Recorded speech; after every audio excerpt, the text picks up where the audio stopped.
Nous allons démarrer et je vais commencer surtout par, souhaiter à tous les participants une excellente année 2025, tant sur, le plan personnel, familial, santé, notre, capital et notre richesse de base, et également sur le plan professionnel et aussi évidemment sur le plan boursier d'excellents trades,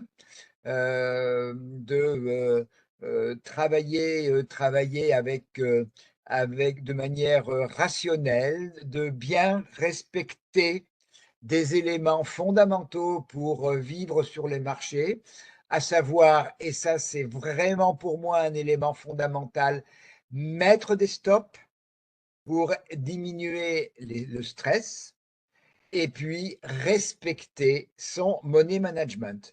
Ce sont les 2 éléments qui, en termes de bourse, sont ceux qui vous assureront, avec un travail raisonnable, avec l'analyse technique, avec l'ensemble des webinaires, et des services que vous propose tout au long de l'année World Data, qui vous permet, eh bien, de, voir les choses avec, beaucoup plus d'informations que si vous étiez seul.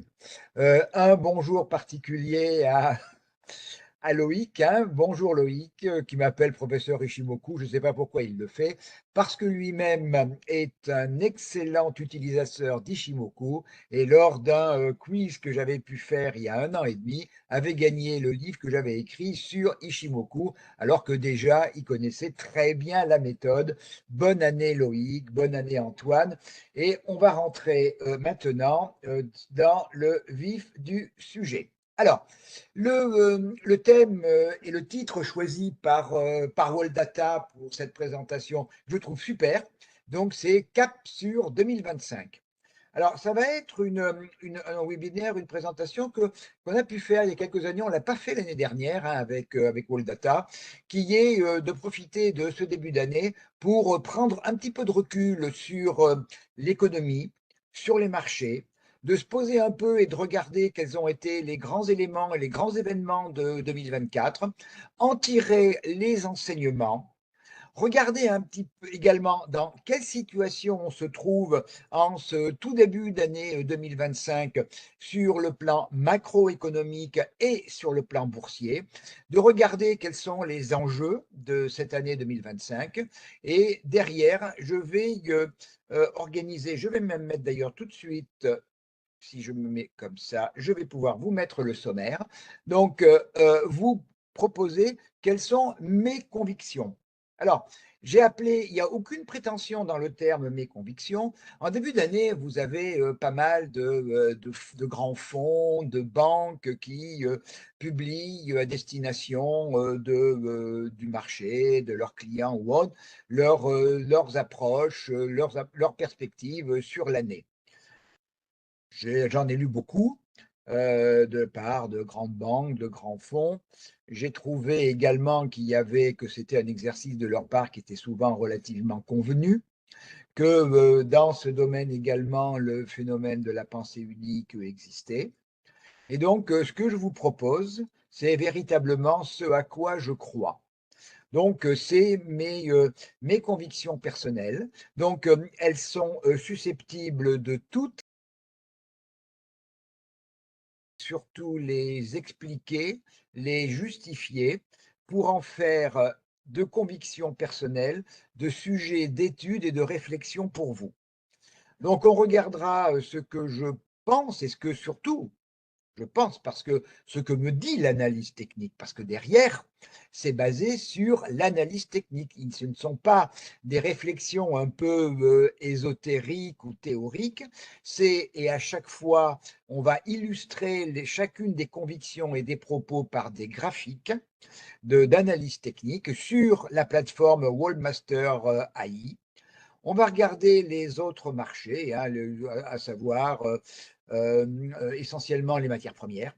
Et puis, je vous ai préparé, on passera sur la plateforme en fin de session et je vous proposerai, il y en a 9, je crois, quelques actions qui correspondent à des éléments de mes propres convictions sur les secteurs économiques, à la fois américain et européen.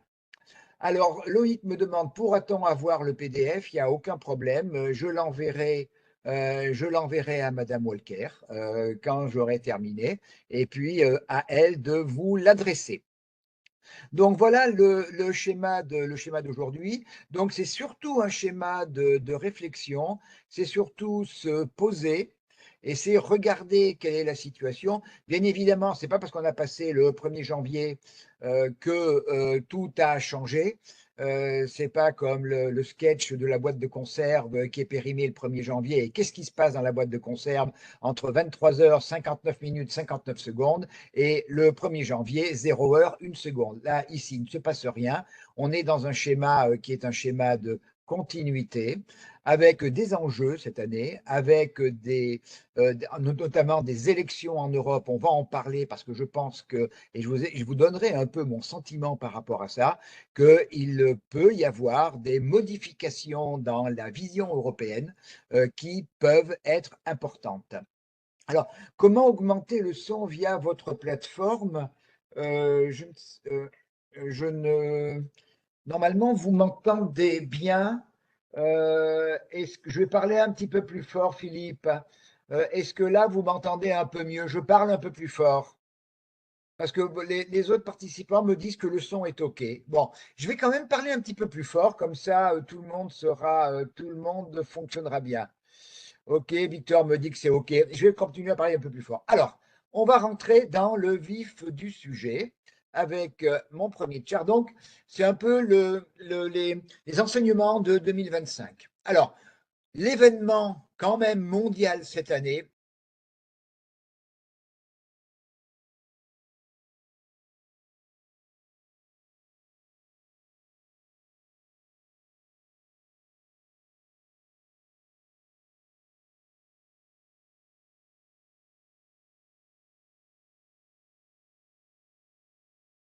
et il a la majorité dans les deux chambres.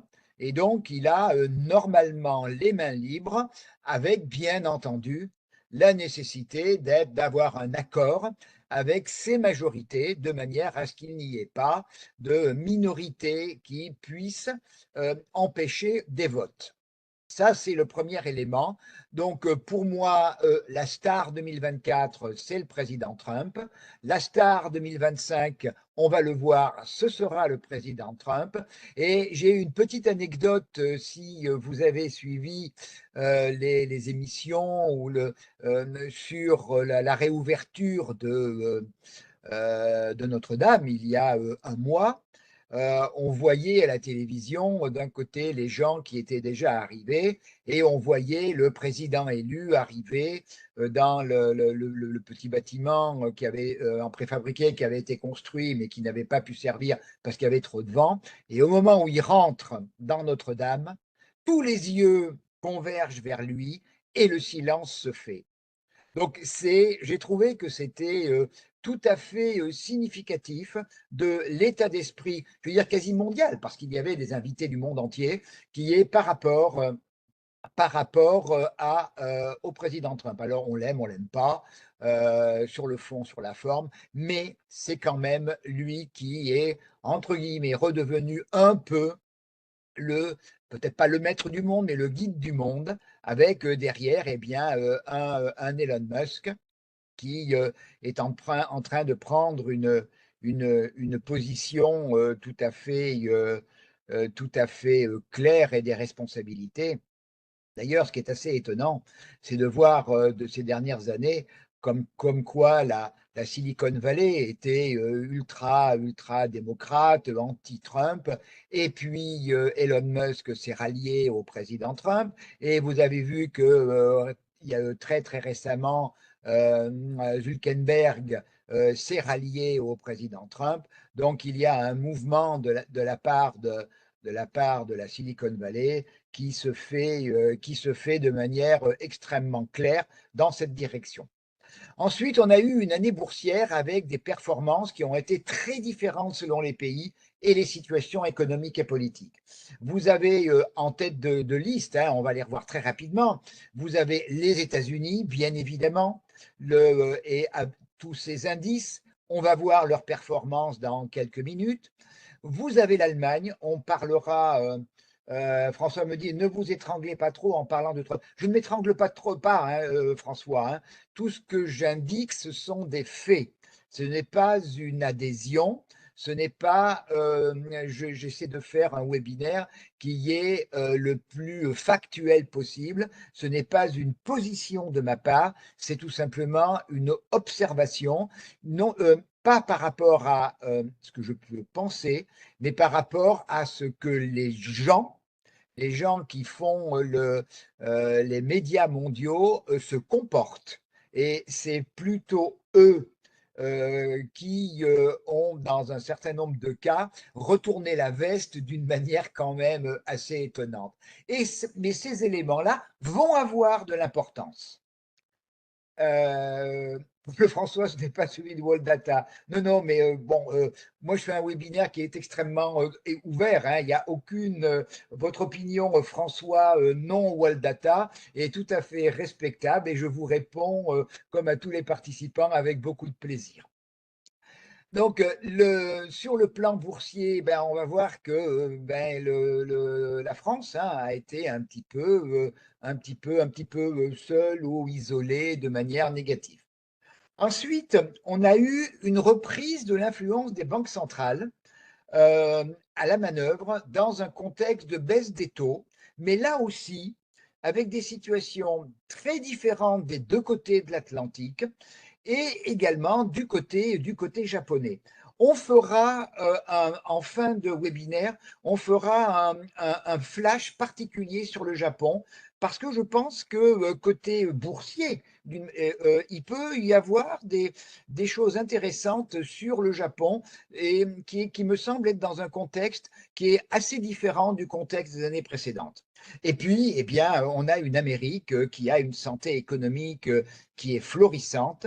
Alors, tous les éléments sont au vert, à la fois l'emploi, la croissance, la puissance du dollar, avec des éléments qui sont aussi négatifs, hein, un déficit budgétaire qui est considérable, mais les conséquences et la situation est très différente quand il s'agit des États-Unis avec une dette dans leur monnaie que des autres pays qui est avec des monnaies qui peuvent être un peu disséminées. Et quand on veut acheter du Bund, il faut d'abord acheter de l'euro. Donc, une santé américaine qui est extrêmement positive. Et puis, un grand point d'interrogation aussi, qui est une Chine qui a du mal à régler ses problèmes économiques. Alors, ces problèmes économiques, hein, on va les résumer très rapidement, et on va voir sur un tableau un peu de long terme sur la croissance, le PIB, la croissance du PIB. La Chine vient de croissance, on était habitué il y a quelques années, il y a presque pas loin d'une dizaine d'années maintenant, à des croissances à deux chiffres, puis à un chiffre, puis en dessous de 5%, avec eh bien compte tenu de cette évolution du PIB, il y a eu un secteur de la construction qui a été hyper dynamique et qui est allé plus vite que la musique.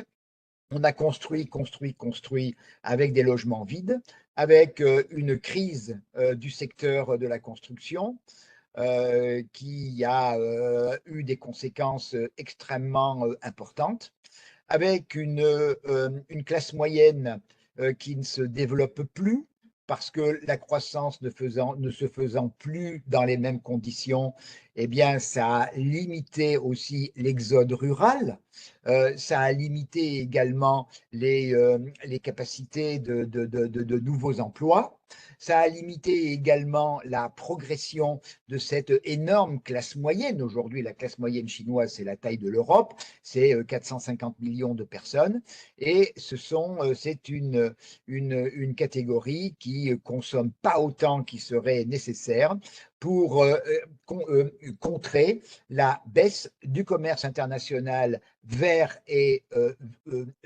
depuis la Chine. Et donc, on a une situation qui est devenue compliquée. On va parler tout à l'heure. Il y a un grand plan qui a été annoncé par le gouvernement chinois à la fin de l'année dernière de relance de 310 milliards de dollars, à la fois pour inciter les Chinois à investir dans les actions, à consommer.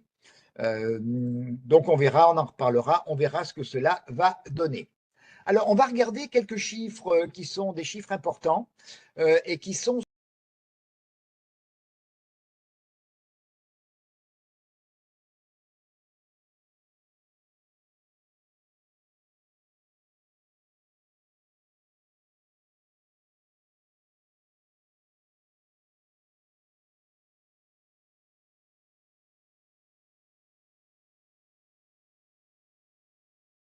les éléments volatiles, c'est tous ceux qui sont liés non pas à un phénomène pérenne, mais qui sont liés à des cours, qui sont liés au climat. Alors, c'est le cas de ce qui peut concerner l'énergie, ce qui peut concerner l'alimentation.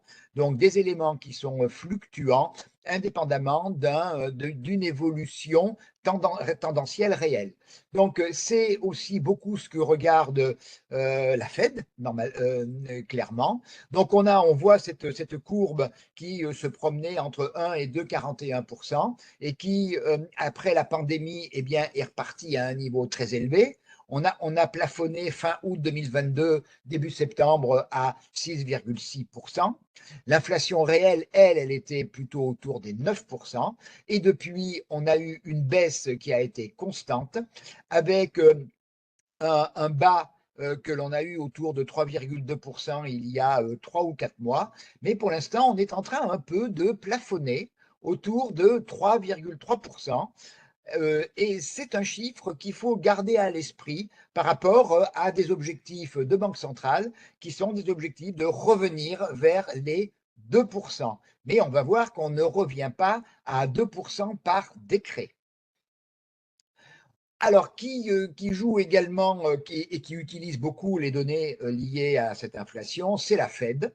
Et donc, ces taux d'intervention qui, eux, eh bien, sont montés, pareil, depuis le début de l'année 2022 sur 5,33%. Alors, c'est un niveau qui est médian entre le 5,25 et le 5,50, puisque le taux d'intervention de la Fed, c'est une fourchette de 25 points. De 25 points. Et la Fed a mis beaucoup de temps à baisser et baisser de manière faible, baisser d'une manière beaucoup plus tardive et plus lente que l'inflation, sachant que le taux d'intervention est un des vecteurs de la Fed pour justement ramener l'inflation vers les 2%. Donc la Fed est restée très en recul par rapport à cela pour plusieurs raisons. Une d'entre elles étant de dire que eh bien, les tensions inflationnistes existaient toujours, puisque depuis plusieurs mois, on plafonne dans les 3,3, 3,4, et que eh bien, le board de la Fed ne voulait pas avoir l'impression d'être ridicule si l'inflation repartait et qu'après avoir baissé les taux, quelques mois après, il faudrait les relever. Donc, il y a eu une tendance dans un premier temps d'attentisme.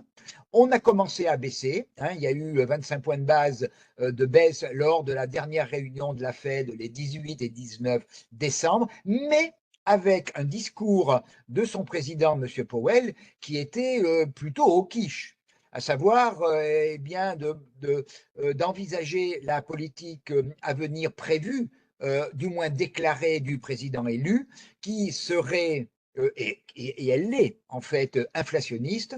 Donc, avant de baisser les taux d'une manière importante, eh bien, on allait d'abord attendre, voir ce qui allait se passer. Et donc, on a eu une baisse de 25 points de base. Tout le monde attendait pour cette année plusieurs baisses de taux. Et M. Powell a indiqué que, vu de 19 décembre, il y aurait deux baisse de 25 points de base, ce qui ramènerait le taux d'intervention de la Fed aux alentours de 4% à la fin de 2025. Alors ça, c'est une information qui est importante parce que, eh bien, ces taux sont des taux qui, derrière, ont des conséquences à la fois sur les taux court terme, c'est-à-dire le 3 mois jusqu'aux 2 ans, et sur les taux long terme, notamment sur le taux à 10 ans que l'on va voir dans quelques instants, et donc le coût de financement pour les entreprises, mais aussi le taux que va servir le dollar pour ceux qui investissent sur cette monnaie. Donc on a un double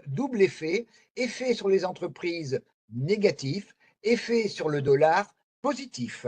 Et l'économie, c'est l'équilibre et le mix entre les deux éléments. Et on voit justement ce 10 ans américain qui, lui, est reparti depuis le mois de novembre, depuis l'élection du président Trump, est reparti vers le haut. Et ce graphique, je l'ai refait, je l'ai mis à jour ce matin.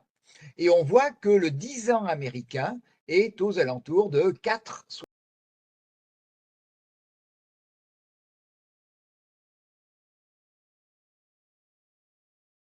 dollar qui est fort.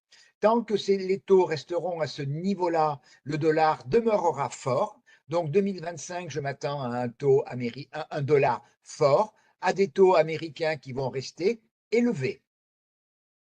Alors, si on passe côté européen, on retrouve donc d'abord ce même effet sur l'inflation corps en Europe. On voit qu'elle est un peu inférieure au corps américain. Lui était à 3,3, là on est à 2,7, mais là aussi, depuis le printemps 2024, eh bien, on ne baisse plus. Et l'inflation directe, elle a plutôt tendance à remonter ces derniers temps, notamment les derniers chiffres de novembre-décembre étaient des chiffres qui étaient en hausse, compte tenu bien d'un pétrole, de l'énergie qui, elle, est toujours plus chère. Donc, on a une inflation qui est toujours au-dessus du 2% qui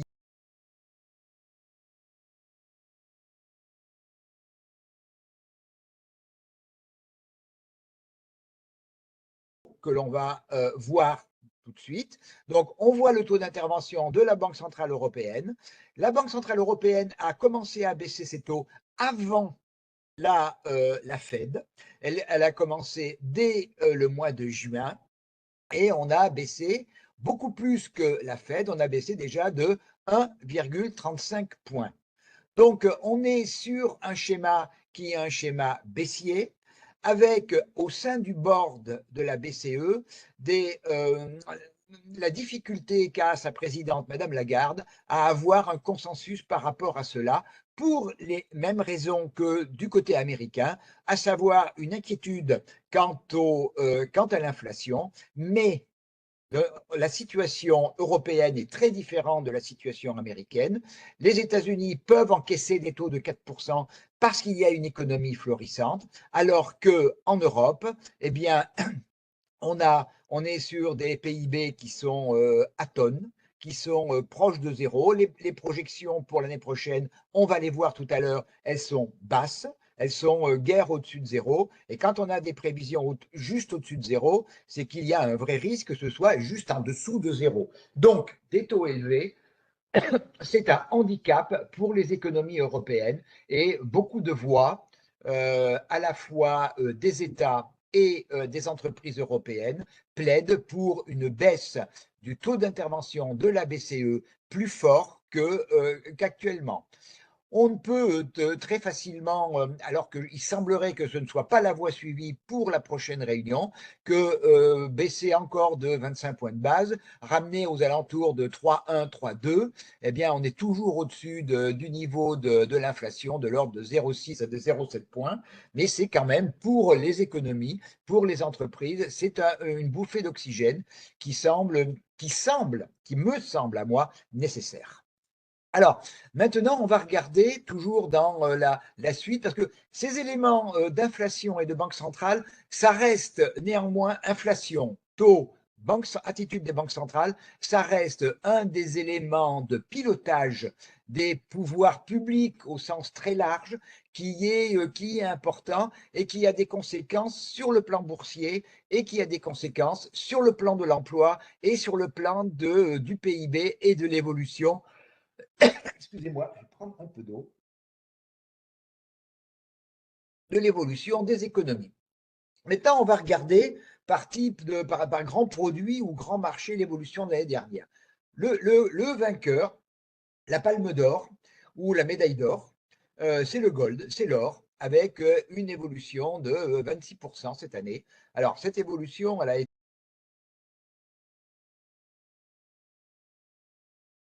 eh bien, une évolution du dollar qui a favorisé, même si quand le dollar monte, généralement le gold baisse, mais quand il y a une volonté d'achat, elle suit, et quelque part, acheter du gold, c'est un petit peu aussi acheter du dollar.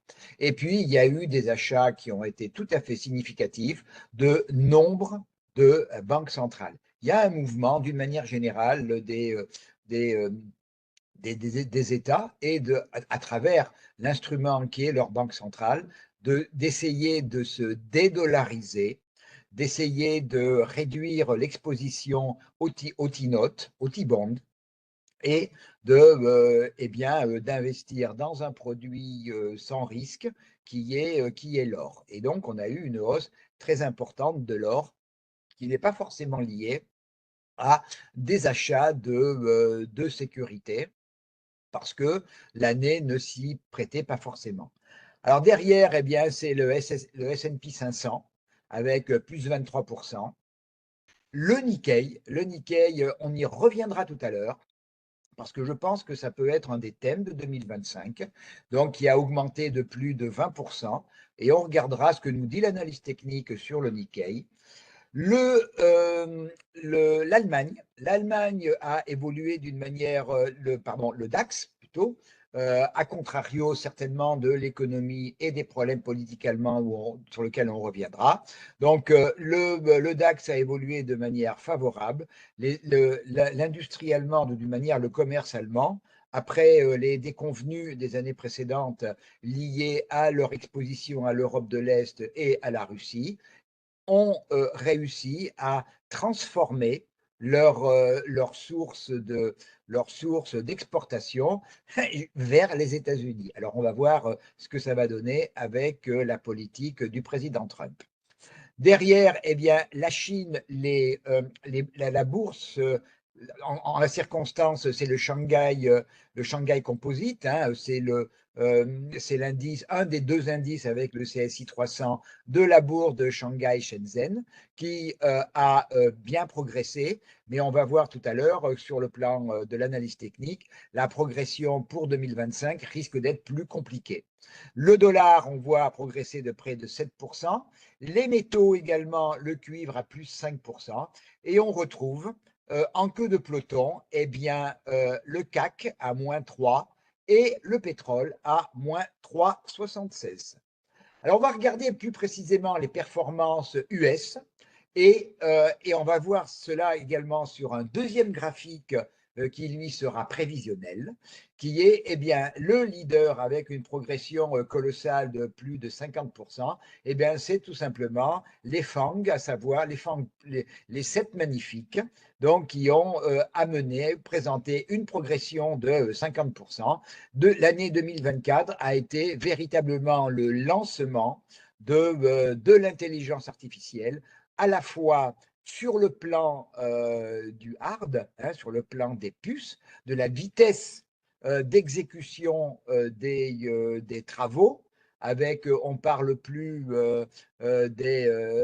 des performances en nanosecondes, mais maintenant, donc à 10-9, mais à 10-12 en picosecondes. Donc, on est en train d'accélérer la vitesse de travail et la vitesse dans des rapports de 1 à 1000. Et on a vu évidemment les performances de NVIDIA, qui a encore, si c'était hier ou avant-hier, je ne me souviens plus, fait un nouveau sommet historique. Donc tout ce qui est lié à l'intelligence artificielle, tous les investissements que pas seulement Nvidia, mais les autres 7 magnifiques font à l'heure actuelle à coût de dizaines de milliards de dollars, eh bien tout cela ouvre une économie. On est sur véritablement une innovation technologique majeure pour les années qui viennent. Et il faut bien reconnaître que les sociétés européennes sont plutôt pas très bien placées dans ce contexte.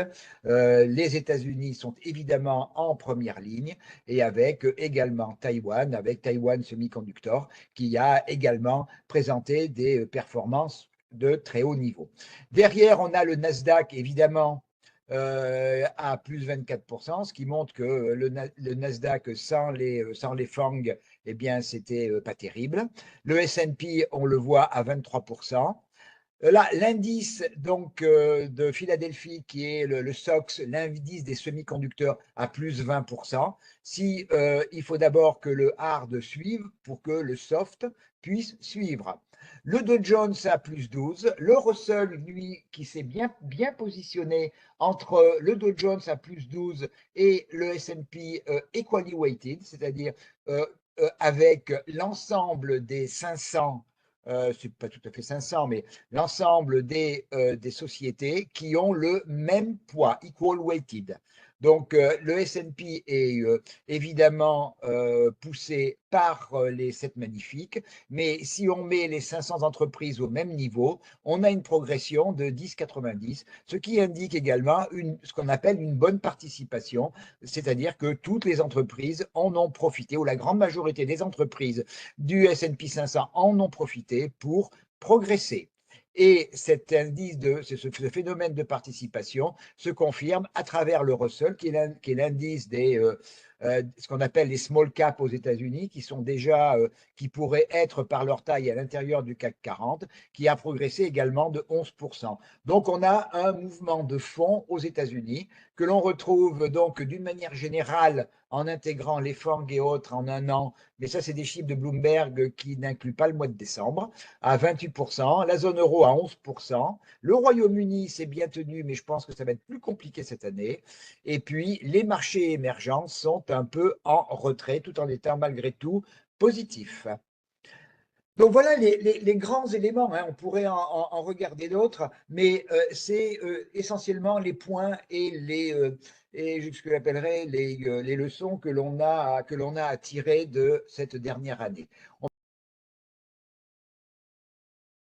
va nous amener sur les éléments boursiers. Premier élément, bien entendu, quelles sont les perspectives de croissance mondiale? Donc, s'il y a de la croissance, il y a de l'espoir que les entreprises vendent et qu'elles fassent des bénéfices. On retrouve un schéma que j'ai indiqué là tout à l'heure où jusqu'au début des années 2000 jusqu'à 2008-2009, la Chine qui est en haut, qui est en rouge, hein, était véritablement tirer le monde, tirer déjà elle-même. Et à partir du début des années 2010, hein, il y a une quinzaine d'années, eh bien, on est rentré dans une phase de consolidation et on estime pour l'année 2025 une progression de l'ordre de 5%. Il y a eu un petit rebond hein, sur 2023-2024, mais ça reste, et on verra sur l'analyse technique du Hang Seng tout à l'heure, que c'est quand même assez limité pour l'instant les espoirs de progression. Celui qui est en vert ici, c'est le monde. Donc lui, il est aux alentours de 4%. 3, 8, 4. Les États-Unis, on attend une petite baisse, mais une petite baisse qui nous amènerait entre 2,5 et 3%. On aimerait bien en Europe avoir des taux de croissance de 2,5 à 3%. C'est une forme un petit peu d'atterrissage parce que quand on dit croissance, c'est toujours par rapport à l'année précédente. Donc une croissance qui est en baisse, ça ne veut pas dire que le PIB baisse. Ça veut dire que le PIB continue à progresser, mais progresse à un rythme un peu moins élevé. Et on va voir tout à l'heure quelles sont les raisons qui peuvent conduire à cela. Et puis, eh bien, arrive un peu en dernier, les derniers, c'est d'abord en bleu foncé la zone euro, et puis en bleu clair, eh bien, malheureusement, toujours un peu derrière tout le monde, la France. Alors, les plus optimistes comme la Banque de France, qui cependant a quand même réduit très récemment sa prévision pour l'année prochaine. En fait, la France, on est plutôt à l'épaisseur du trait autour de zéro. Alors, quand on prévoit du zéro, très souvent, on risque de finir peut-être très légèrement négatif. Donc, on a véritablement la croissance mondiale, elle se réduit Elle demeure néanmoins depuis 3 ans à peu près sur un niveau des 4%, et avec toujours la Chine qui drive, mais qui ne progresse plus. Et puis les États-Unis qui sont peut-être dans une phase d'atterrissage, peut-être, c'est pas du tout certain. Et puis la vieille Europe qui, elle, est véritablement en retour. Là, je vous ai mis un graphique en données mensuelles qui est le MSCI World, donc qui est un indicateur, un indice qui est, je ne sais plus combien il y a d'entreprises du monde entier. Hein, c'est un peu les grosses entreprises, les blue chips, les grosses entreprises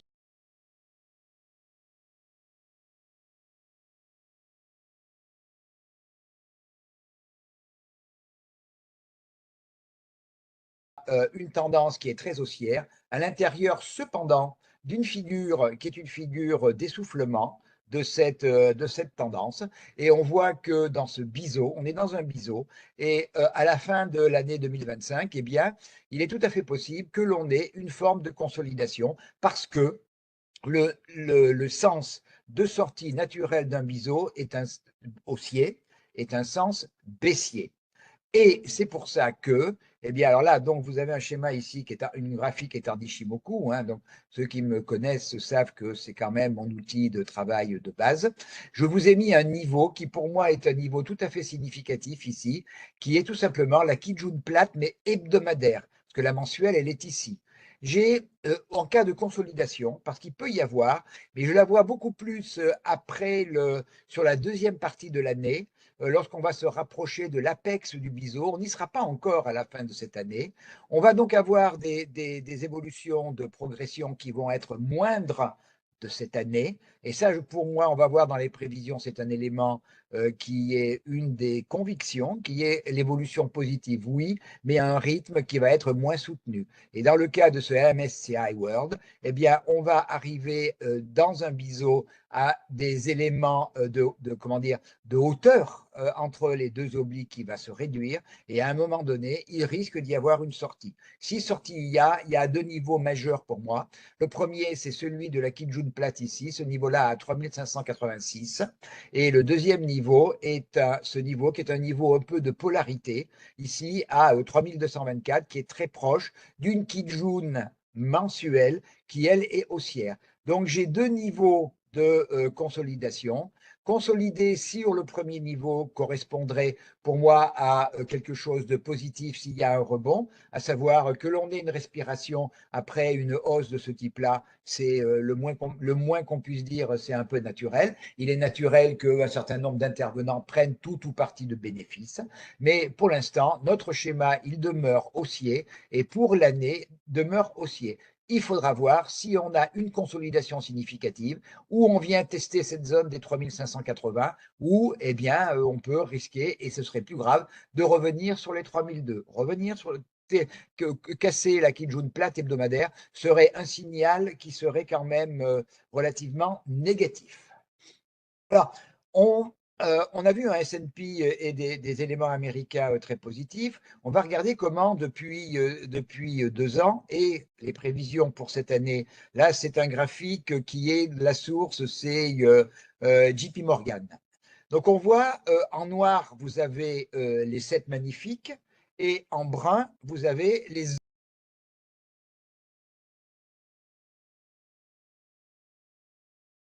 2023. Eh bien, c'est exclusivement les 7 magnifiques qui ont guidé la hausse du S&P. Le reste de la cote, c'est-à-dire les 493 autres sociétés, était plutôt négatif. En 2024, le phénomène a été à peu près similaire, avec un petit redressement, surtout au T4, hein, on le voit au quatrième trimestre, des autres sociétés de la cote, avec une croissance des bénéfices qui avait été colossale en 2023 de la part des 7 magnifiques, hein, de l'ordre de 50%. On reste quand même encore autour de 20%, et avec un redressement des bénéfices des 493 autres sociétés. Et les prévisions de JP Morgan, vous les voyez ici sur 2025, hein, 1, 2, 3, 4 trimestres, et on voit une forme de rééquilibrage, et ça c'est quand même quelque chose de positif, de salutaire, de rééquilibrage entre la croissance des bénéfices de l'ensemble des 493 sociétés et de la part des 7 magnifiques. Donc cela nous promet peut-être des progressions qui sont beaucoup plus faibles que celles que l'on a eues depuis 2 ans. Hein. On a vu les performances de l'année dernière des différents indices américains.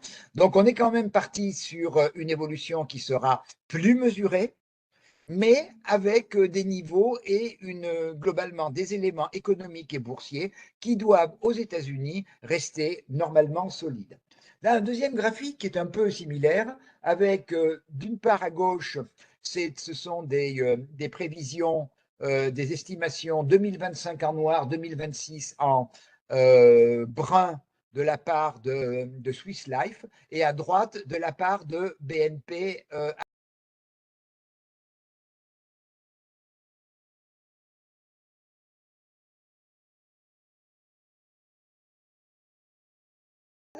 Aux États-Unis, un peu supérieur, 14% l'année prochaine, cette année, 13% l'année prochaine. Une baisse significative de la croissance des résultats en zone euro, puisqu'on est à 14 aux États-Unis, 8 en Europe. La Grande-Bretagne, hein, le United Kingdom, ça va être une année globalement, je ne fais pas d'études là-dessus, mais ça va être une année plutôt compliquée cette année. On voit le Japon, on en reparlera, qui lui est sur une tendance qui est intermédiaire entre la tendance européenne et la tendance américaine, et une forte poussée des marchés émergents. Alors les marchés émergents, je vais rester un tout petit peu à côté, parce que les éléments qui comptent, d'abord, les marchés émergents, ce ne sont pas, ce qu'on met dans les marchés émergents, ce n'est pas quelque chose qui est homogène. Il y a des pays, il y a des bourses qui ont des comportements qui sont extrêmement différents les unes des autres. Une bourse où on y met dans les émergents, on y met encore la Corée du Sud et le Brésil. Je ne suis pas du tout convaincu qu'il y ait une homogénéité entre les évolutions économiques et les évolutions boursières de ces deux pays. Donc, cette notion de marché émergent, elle est trop floue pour qu'on puisse en tirer des éléments qui sont, comment dire, pratiques pour des investisseurs. Côté comment dire, statistiques un peu pas différentes, mais sur des éléments un peu différents de la part de BNP, à savoir une croissance des bénéfices des entreprises du S&P autour de 15%. Le Nasdaq semble toujours, malgré tout, être sur des progressions de bénéfices importantes. Le Russell 2000, un tout petit peu moins, mais on voit que l'Europe et de l'ensemble des zones économiques étudiées par BNP Paribas, est celle sur laquelle la progression des bénéfices semble être anticipée à un niveau le plus bas. Et je vous ai mis, avant de passer à mes convictions, je vous ai mis ce graphique qui est très, très significatif. C'est tout simplement la demande, je crois que c'est, je ne me rappelle plus qui fait ça, c'est JP Morgan, non, Goldman Sachs, oui. C'est, je le trouve tout à fait significatif du dynamisme et de la tendance d'une économie qui est l'économie américaine. C'est tout simplement ce qui traduit la progression du PIB, la progression de l'activité, c'est évidemment la demande en électricité. Et là, vous avez la demande américaine exprimée en mégawattheures depuis 1999 jusqu'à 2029. Et vous voyez que entre 2021, où on était aux alentours de 4 millions de mégawattheures, les prévisions de Goldman Sachs sont de 25% jusqu'en 2029, c'est-à-dire 25% sur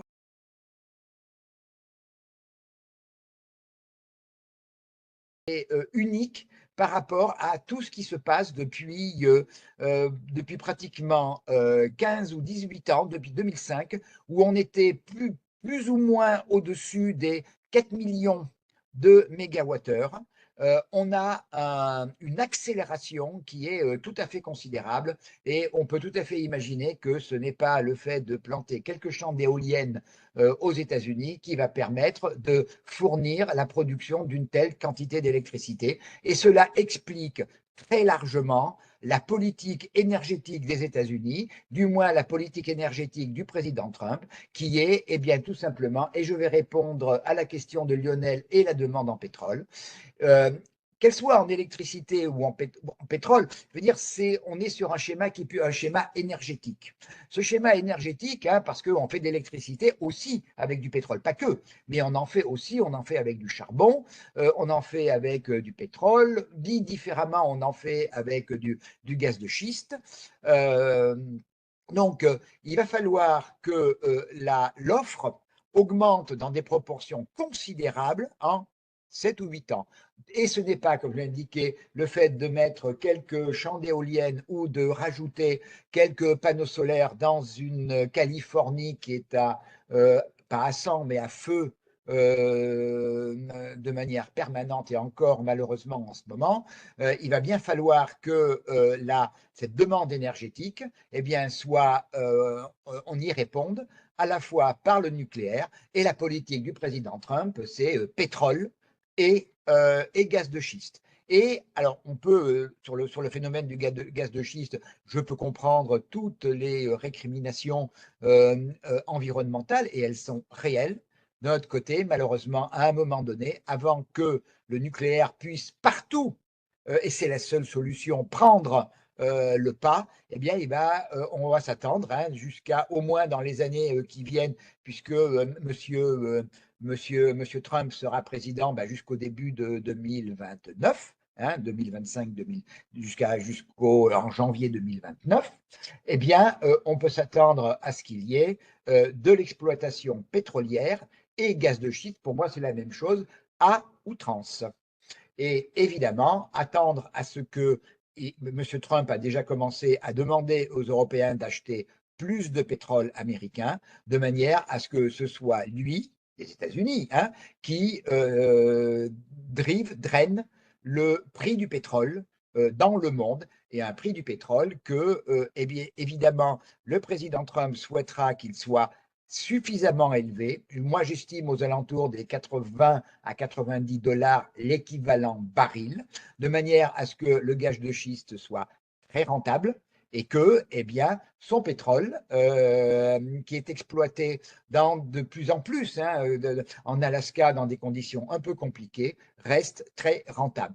Donc, pour répondre à la demande de Lionel, je n'ai pas étudié spécifiquement le pétrole, mais je m'attends à ce que le WTI, par exemple, et c'est pareil pour le Brent, on soit plutôt dans la zone des 70 à 90 dollars. Et je ne vois absolument pas de situation où on descendrait en dessous.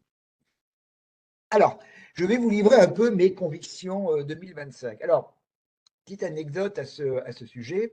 Euh, je lis tous les ans les analyses que font les principales, les grandes banques, les grands fonds, les BlackRock et autres. Et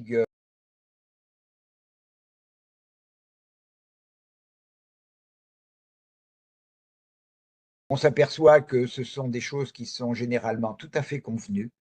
On sent qu'il y a également un phénomène de pensée unique dans ce monde de la finance, ou du moins dans les écrits faits par toutes ces banques et tous ces fonds.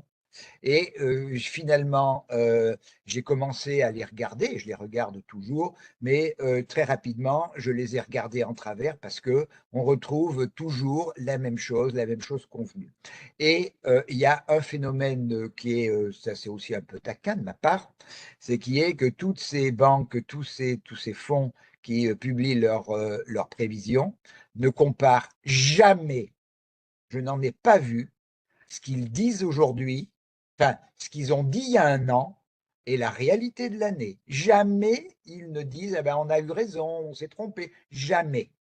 Donc, ça me donne un élément de, comment dire, de quelque chose de convenu. Et ce que je vais vous donner, alors, c'est tout à fait critiquable. Ce sont mes réflexions personnelles, et c'est pas trop mes réflexions en fait. C'est le travail que j'ai fait sur des travaux sur l'analyse technique, et beaucoup d'éléments. C'est un mix entre les évolutions macroéconomiques, les évolutions politiques et comment c'est déjà traduit et anticipé par les marchés, avec comme guide, et ça c'est la base à la fois de la bourse et même de l'économie, c'est que la tendance est notre amie. Donc lorsque l'on a des grands éléments, des grands actifs, des grands indices qui évoluent dans une tendance claire, eh bien, on a toutes les chances que cette tendance se poursuive. Et, deuxième point, on regarde quels sont les niveaux de consolidation et surtout les éventuels niveaux d'invalidation. Alors, on va commencer par ce que sont mes convictions pour les États-Unis. Alors, le président Trump et les USA vont dominer la politique, l'économie mondiale et par conséquent les schémas boursiers. Donc ça, bon, il n'y a rien d'original par rapport à ça. Deuxième point, la croissance US demeurera vigoureuse et contrairement à l'Europe, ce qui favorisera les entreprises et leur valorisation. Les entreprises US et leur valorisation. Et je pense que quand on voit le dynamisme et les créations d'emplois aux États-Unis, je pense que les prévisions qui sont un atterrissage vers les 2% de croissance US, moi je m'attends à ce que l'on conclue l'année au-dessus des 2%.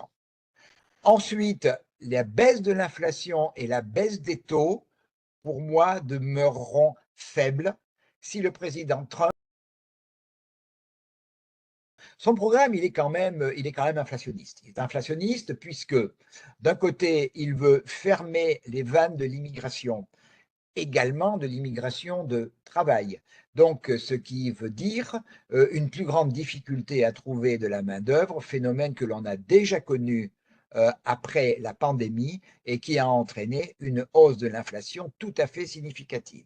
Ça, c'est le premier point. Le deuxième point, euh, c'est le fait que la Banque centrale américaine est extrêmement prudente et que, comme je l'ai dit tout à l'heure, il y a pour l'instant, pour peut-être satisfaire les marchés, l'estimation de deux baisses de taux de 0,5 points, mais deux fois 0, de 0,25 points, donc 0,50 points, donc ce qui est relativement faible.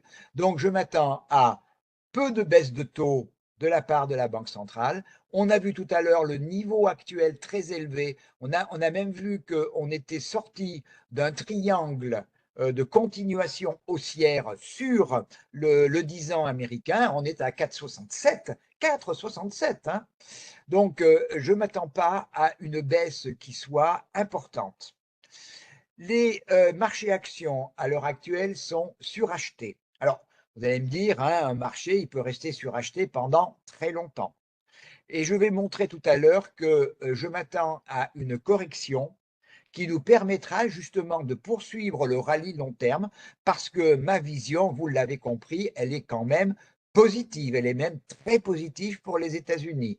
Mais à un moment donné, il y aura la nécessité, et vous verrez comment je l'illustre, d'une correction. Le dollar, lui, demeurera fort, comme l'économie et les taux US, évidemment, tant que l'on a des taux US qui restent élevés. Ça correspondra à une acheter des produits de taux correspondra à acheter du taux américain, qui veut dire aussi acheter du dollar, continuera à être intéressant. Et toutes les devises qui ont le dollar au numérateur sont des devises qui, pour moi, sont amenées à progresser sur l'année prochaine, ce qui a pour conséquence, même si je ne l'ai pas indiqué, si je n'ai pas fait de graphique là-dessus, que je m'attends à ce que l'euro-dollar aille tester, si ce n'est casser la parité. Ensuite, il y a des secteurs à privilégier. Alors ça, j'ai pas non plus, parce qu'on n'a pas le temps, je n'ai pas montré les graphiques. J'ai étudié les grands secteurs du S&P 500. Et ce qui arrive évidemment en premier, c'est tout ce qui concerne l'intelligence artificielle et les 7 magnifiques.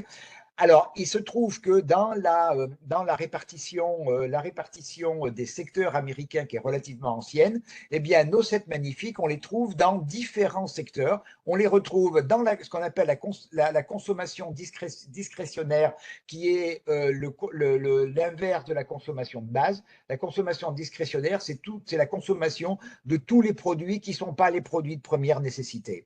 Donc, tous les produits que l'on achète parce que les revenus sont en progression, parce qu'on veut se faire plaisir. Alors, c'est évidemment tout ce qui concerne l'automobile, le luxe, qui concerne les produits électroniques, hein. Les services de communication, c'est là où on va retrouver les sociétés de logiciels, et puis l'industrie. Donc, les secteurs à privilégier côté américain, donc, ce sont les secteurs de croissance, et les secteurs à délaisser, c'est justement la consommation de base, ce qu'ils appellent les staples, la santé, même si la santé, il y a aussi, après quand on descend, il y a différents sous-secteurs sur la santé, et puis l'élément surtout lié à l'énergie autre que la production d'énergie. Donc, ce sont les secteurs donc plutôt value. Et on va voir tout à l'heure qu'on a un peu le phénomène opposé en Europe. Alors, pourquoi je pense qu'il va y avoir, que l'on risque d'avoir une correction, j'aime pas le terme consolidation, correction, mais qu'il va se passer qu'il va y avoir au moins une consolidation qui a peut-être un petit peu démarré, je ne suis pas convaincu, significative sur le S&P 500, c'est ce graphique qui présente en très plein le S&P 500 et en chandelier qui représente le pourcentage des actions du S&P 500 supérieur à leur MM200, avec mon trait épais qui est le 50% des actions. Donc,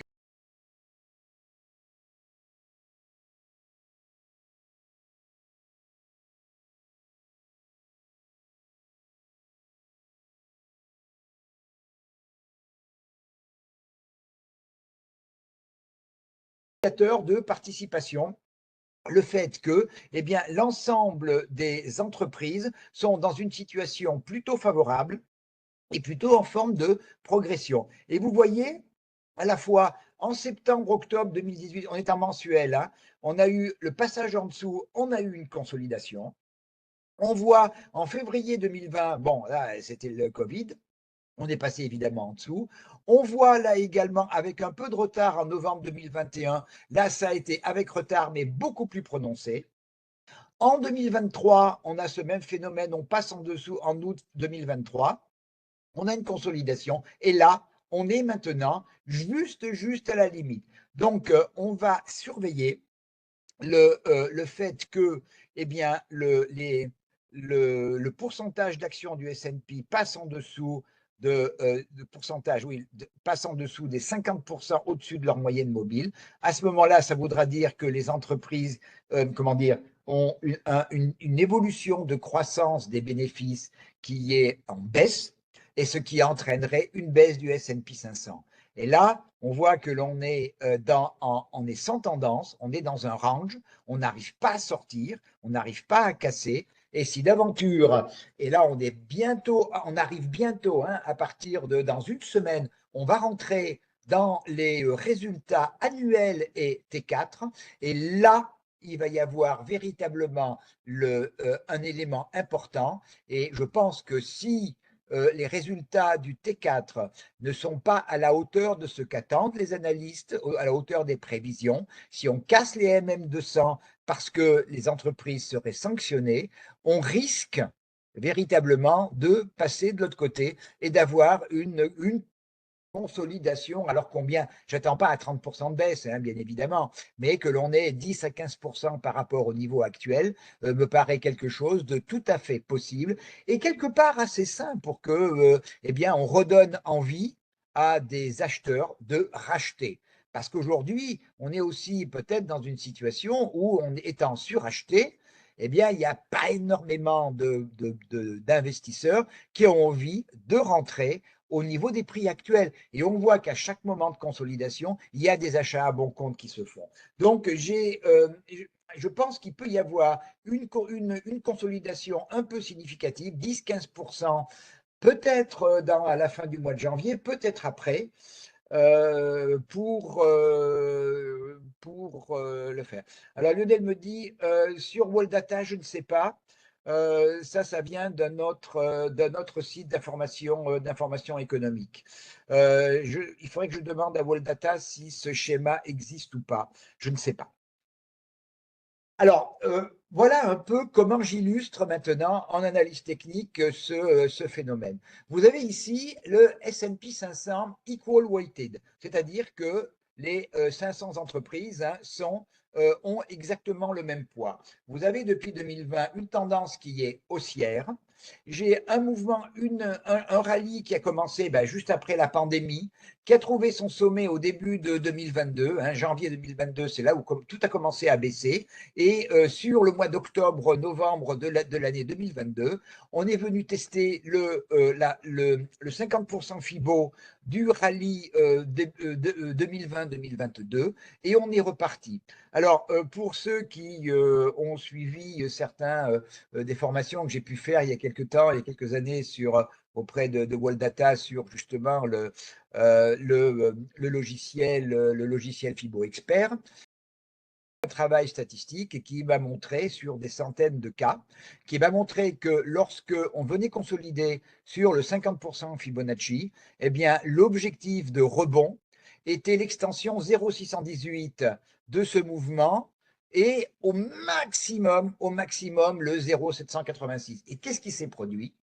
Eh bien, vous voyez qu'on est venu franchir l'extension 0,618 et on est venu s'écraser, il n'y a pas d'autre terme, au mois de novembre, pile poil pratiquement sur le 0,786 avant de consolider. Donc, ce phénomène de surachat, il est extrêmement marqué et cette bougie du mois de décembre, qui est une bougie et qui est en analyse technique une bougie d'englobante baissière.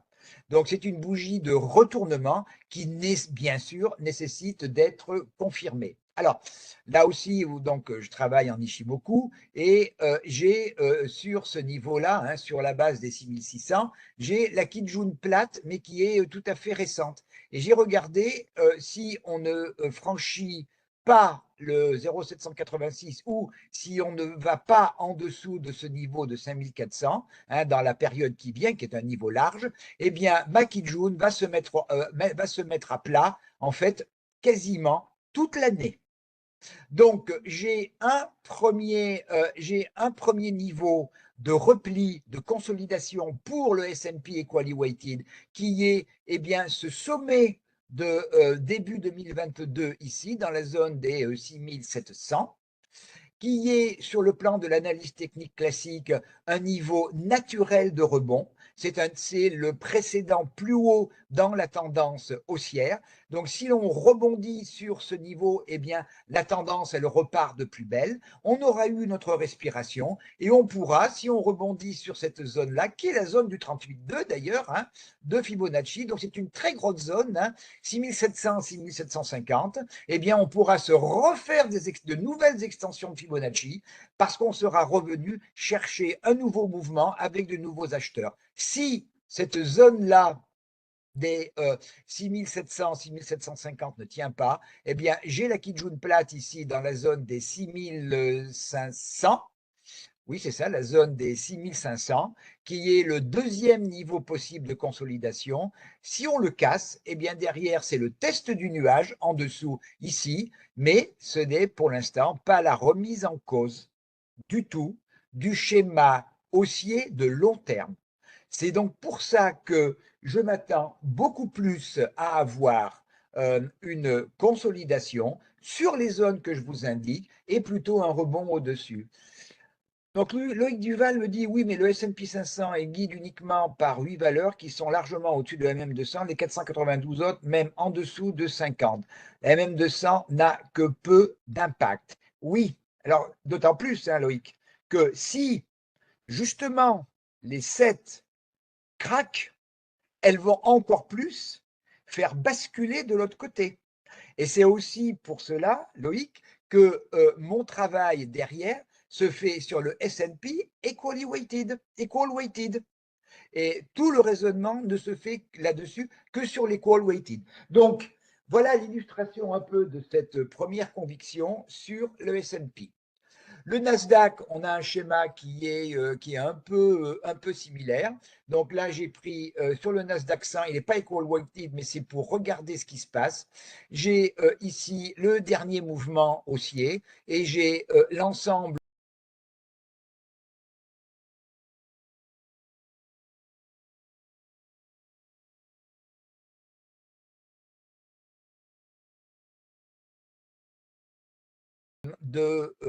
comment dire, de consolidation de Fibonacci, le 23,6, le 38,2, le 50% qui est la Kijun, hein, là je suis en mensuel, et donc je m'attends à ce que l'on vienne tester l'un ou l'autre de ces niveaux, et si on vient tester le 23 ou le 38,2, eh bien on refera un nouveau Fibo et de nouvelles extensions de Fibo à partir de ces éléments. Là, vous voyez le schéma des FANG, hein, donc de nos sets magnifiques. Pour l'instant, en mensuel, on est totalement sur un schéma haussier avec comment dire, un canal haussier qui est extrêmement pentu. On ne sort pas de ce canal. Et je vous ai mis ici mes différents niveaux de retracement ou comment dire, de consolidation. Le premier, c'est celui qui correspondrait à la fois à un niveau de polarité, puisque c'est un niveau qui a été au mois de juillet résistance, puis qu'on a eu du mal à franchir, qu'on a franchi et qu'on a retesté. Donc ce niveau des 7374. En dessous, j'ai un deuxième niveau qui est tout simplement la Kijun plate hebdomadaire. Ici, je suis en mensuel et on voit que c'est un niveau qui a fait d'abord résistance, puis qui a fait aussi, après franchissement, qui a été retesté. Et puis le troisième niveau, c'est la Kijun mensuelle sur la base des 5827. On est actuellement autour de 8250 points. Donc, que l'on vienne maintenant. Alors, évidemment, on est juste avant les résultats du trimestre. Là, ce sont des éléments que je propose sur le long terme. Je pense qu'à minima, les 7370 seront retestés pour moi de manière claire. Sortira-t-on du canal? Si on teste les 6006 et encore les 5008, on est encore sur des schémas où la tendance ne serait pas remise en cause sur le long terme. C'est la rupture de la Kijun, la mensuelle, qui remettrait en cause la tendance haussière de très long terme. Alors, les secteurs US, hein, on en a parlé rapidement. Hein, donc, c'est la consommation discrétionnaire, les technologies de l'information, les services de communication. Ces trois éléments, nos FANG et les FANG Plus se baladent à l'intérieur de ces trois secteurs. Et puis, le secteur industriel et les secteurs industriels. Donc, on a du côté États-Unis, de manière positive, les secteurs de croissance. Et puis, j'ai pas de secteur décroissant. L'analyse des grands secteurs, des grands agrégats économiques américaines ne me donne pas de tendance baissière. J'ai des secteurs plutôt neutres qui sont au-dessus de leur nuage, mais ou à l'intérieur du nuage, mais qui sont jamais en dessous et qui donnent eh bien des éléments plutôt neutres. Donc c'est la consommation de base, la santé, les matériaux de base, la promotion immobilière, les services aux entreprises et l'énergie en dehors de la production. Alors, on a sur les US en positif les secteurs de croissance et de manière neutre les secteurs value. Alors maintenant, pour l'Europe, alors on est sur des schémas, eh bien oui, de croissance atone, mais avec quand même une tendance qui s'est plutôt améliorée sur le front de l'emploi. Mais ça reste très fragile. On a une situation politique qui sont difficiles et qui restreignent les prises de décision des gouvernements.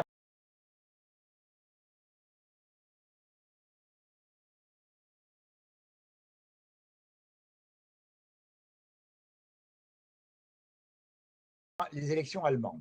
Ces élections ont lieu dans un mois et demi, le 23 février. Les sondages actuels donnent évidemment la CSU en tête, les socialistes à la traîne, mais le Parti nationaliste, l'AFD, autour de 20%.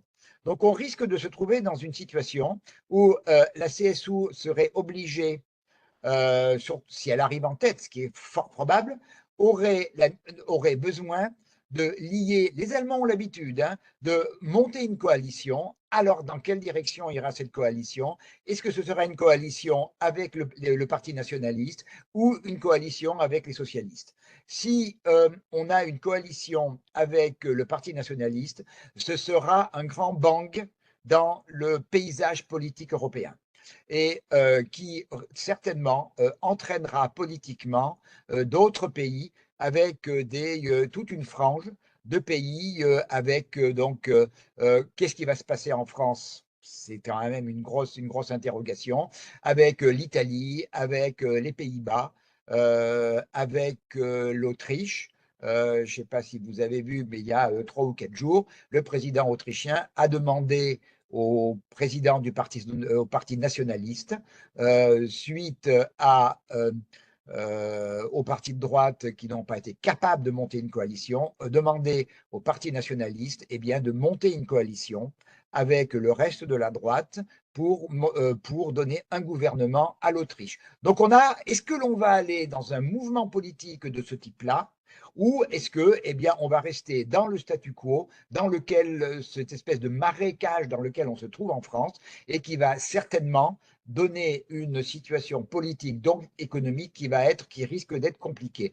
Donc, je suis très, très observateur des résultats des élections allemandes et des manœuvres, des formations de coalition qui vont se faire derrière. Et ça va être, je pense, certainement un des éléments déterminants pour l'Europe de l'année 2025. Une BCE qui, elle, hésite également encore à baisser ses taux, alors qu'on a une inflation qui est quand même plutôt jugulée. On a vu une augmentation du corps des prix du pétrole et un corps qui a du mal à baisser, mais l'inflation brute, elle est en baisse. Vous avez vu que pour la France, en décembre, on est descendu à 1,3, une croissance qui atone. Donc on a des taux d'intérêt aujourd'hui qui sont plutôt, qui défavorisent la croissance.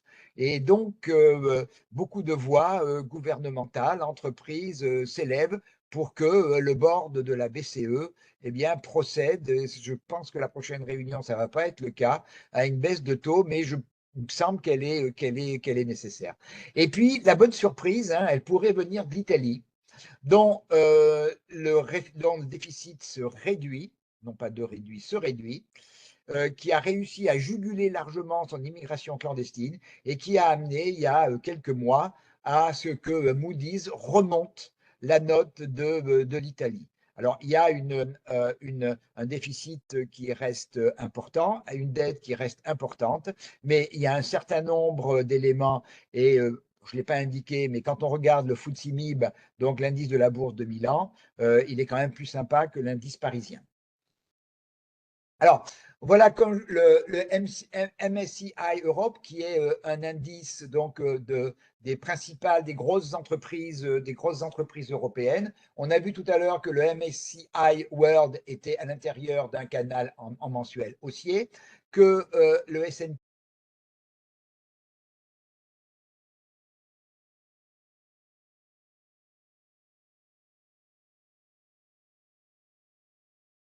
la sortie est néanmoins logiquement, théoriquement baissière. Alors, j'ai mis ici la fin de l'année, on ne sera pas tout à fait à la pointe à l'APEX, mais on va s'en rapprocher et je regarde quels sont les éventuels niveaux possibles de sortie.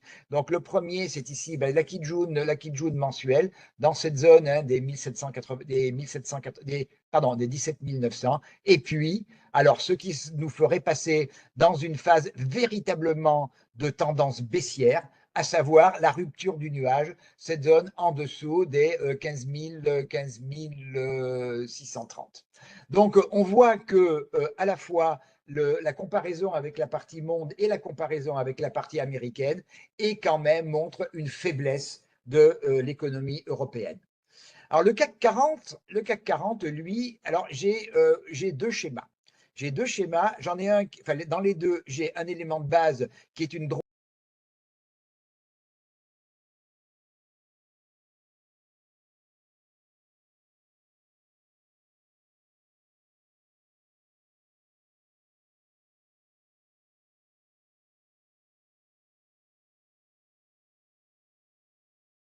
l'intérieur d'un canal haussier, et la deuxième ici, qui a 3 points ici qui sont d'une très grande propreté.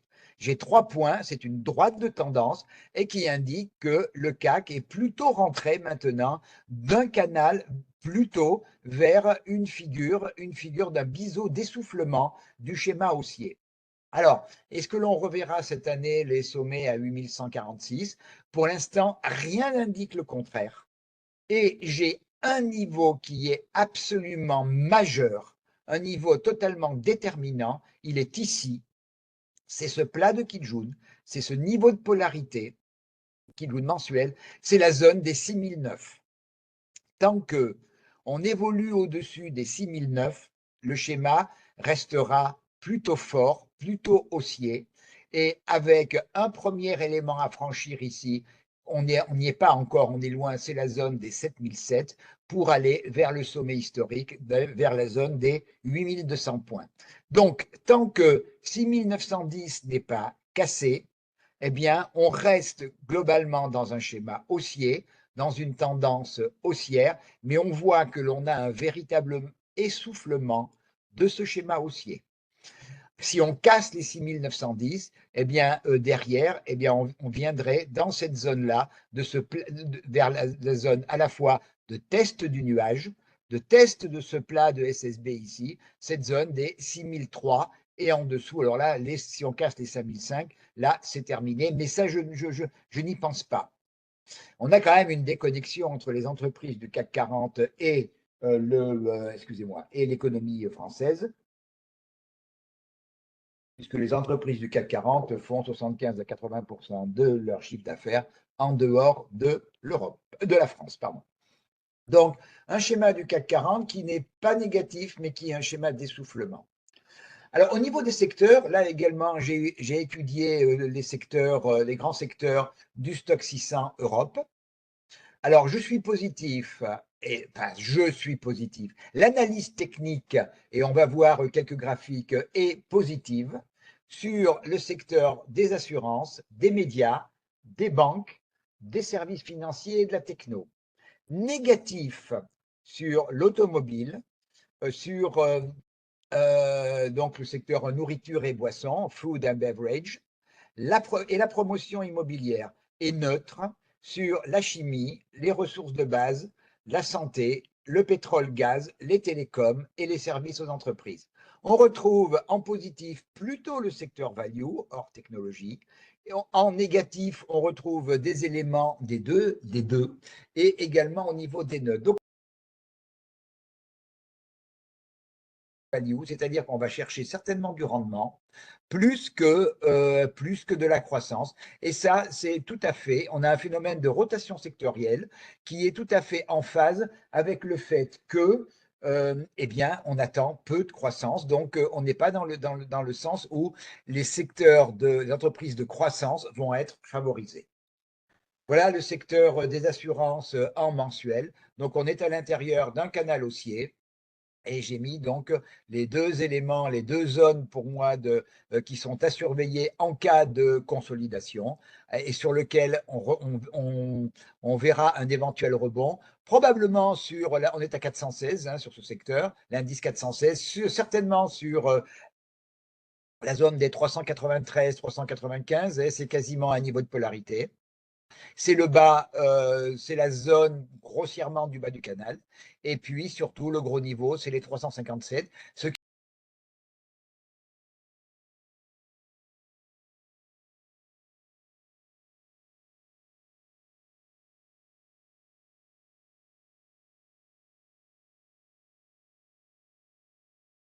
sur ce secteur. On va voir quelques actifs tout à l'heure dans l'ensemble et notamment sur le secteur de l'assurance. Alors, sur le reste du monde, alors la Chine, ça reste vraiment la grande interrogation. On en a parlé déjà un petit peu tout à l'heure. Le gouvernement chinois a annoncé il y a, je sais pas, une quinzaine de jours, donc un grand plan d'aide à l'économie, à la fois pour relancer l'investissement, pour relancer la consommation des ménages. Le précédent plan était assez timide, entre guillemets, puisqu'il représentait à peu près une centaine de milliards. Il s'est à peine vu. Là, on parle de 310 milliards. Donc, c'est déjà quelque chose de beaucoup plus significatif. Donc, est-ce que ça va avoir un fort impact? Mon sentiment, on va le voir, ou le sentiment donné par l'analyse technique sur le long terme est quand même un petit peu plus compliqué. Et puis, comme 2024, peut-être que 2025 pourrait être la bonne surprise ce pourrait être le Japon. Alors voilà le Hang Seng, donc, qui est l'indice de Hong Kong. Hein, il y a les indices de Shanghai, de la Chine continentale, et l'indice de Hong Kong. Et là, je suis en mensuel. Donc, on est donc toujours en Nishimoku, on est en tendance baissière. On n'a pas réussi à franchir un nuage qui est un nuage baissier, avec ce niveau ici dans les 23 000 points. On échoue depuis eh bien 4 mois à franchir ce niveau. Donc, et on est actuellement autour des 19 520 000. Il faudrait qu'il y ait une progression de plus de 15% de l'indice pour pouvoir franchir et revenir dans la zone, dans un premier temps, des 25 000, puis des 28 000 points. Je trouve que il faudrait qu'il y ait certainement un impact gouvernemental plus fort que les 310 milliards pour qu'on arrive d'un coup à reprendre 15%. On les a pris cette année, on l'a vu tout à l'heure, mais on s'aperçoit que sous une zone, ce plat de SSB, le nuage et la SSA baissière, on est dans un contexte de résistance et qui résiste, qui me fait douter que l'on puisse véritablement, et ce n'est pas l'esprit actuel, que l'on puisse franchir cette énorme résistance et qui nous ferait passer haussier. Alors, Japon 2025, on va dire quelques mots avant de passer sur les quelques actions que je vous ai préparées. Donc, pour moi, en 2025, le Japon est à la croisée des chemins parce qu'on est véritablement peut-être dans un changement de paradigme par rapport à la structure économique, financière, boursière du Japon.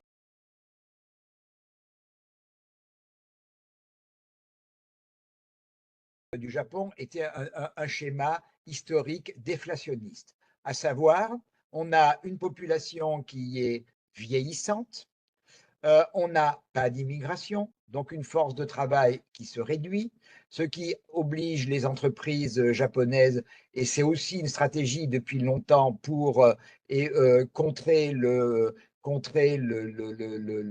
un côté négatif d'une invasion japonaise, qui est le fait d'installer des bases de production dans les pays où ils sont présents, donc qui est de délocaliser la production pour eh bien, un problème de manque de bras.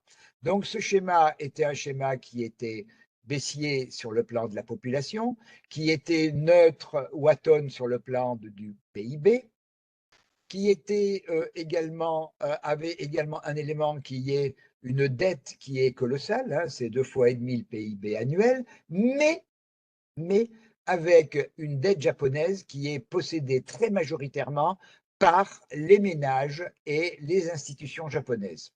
Donc, on a une protection par rapport à l'extérieur, hein, qui pourrait être effectivement des ventes massives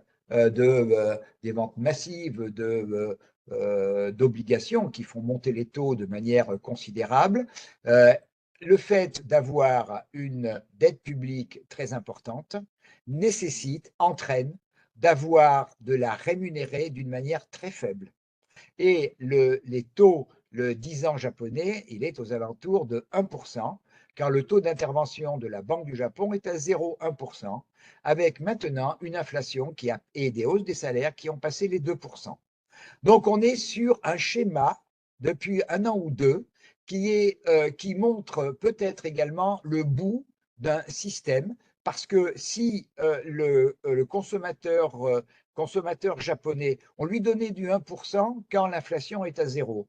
Aujourd'hui, on lui donne du 1% quand l'inflation est à 2 et plutôt en phase de croissance. Donc, l'investissement dans sa propre dette n'est plus intéressant, c'est de la perte d'argent pour le consommateur japonais. Donc, il y a une notion de risque par rapport à cela.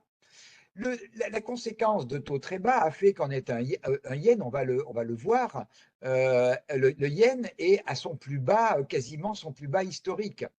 Alors pour les entreprises japonaises, c'est pas forcément négatif puisque étant implantées avec des unités de production à l'étranger, lorsque elles rapatrient les résultats de l'étranger, les transforment en yens, ça gonfle les bénéfices au Japon.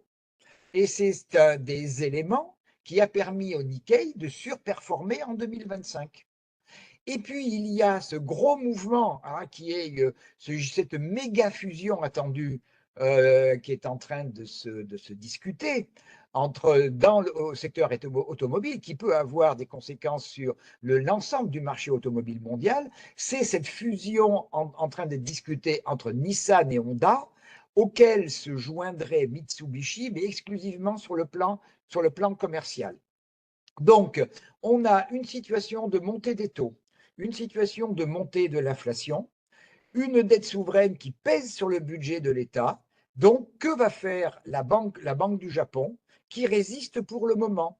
J'ai du mal à imaginer qu'elle ne puisse, qu'elle arrive à résister trop longtemps, parce que dans ce cas-là, on va aller à un niveau de yen qui est tellement bas que les importations japonaises vont coûter tellement cher que cela va être un facteur d'inflation qui va relancer les taux et donc qui va rendre impossible l'attitude de la Banque du Japon.